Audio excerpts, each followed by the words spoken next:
কয়েকদিন ধরেই TikTok, Facebook, Instagram কিংবা ইউটিউব খুললেই এখন চোখে পড়ছে একটাই দৃশ্য। অন্ধকার ঘরে পানি ভর্তি স্বচ্ছ গ্লাস, তার নিচে মোবাইলের ফ্ল্যাশ লাইট, আর গ্লাসের পানিতে ধীরে ধীরে পড়ছে হলুদ গুঁড়া। অন্ধকার ঘরে যেন মনে হচ্ছে সূর্যোদয়।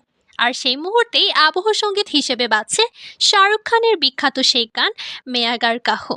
এই ট্রেন্ডটির নাম দেওয়া হয়েছে টিঙ্কারবেল টার্মারিক ট্রেন্ড, যা গত কয়েকদিনে সামাজিক যোগাযোগ মাধ্যমে রীতিমতো ভাইরাল হয়ে গেছে। গত 14 জুন মালয়েশিয়ার কন্টেন্ট ক্রিয়েটর পুষ্পা গোমেন প্রথম এই ভিডিওটি পোস্ট করেন টিকটকে। ভিডিওতে দেখা যায় প্রায় অন্ধকার ঘরে পানি ভর্তি গ্লাসে গুঁড়া হলুদ ঢালছেন তিনি। গ্লাসের নিচে মোবাইলের ফ্ল্যাশ লাইট জ্বলছে।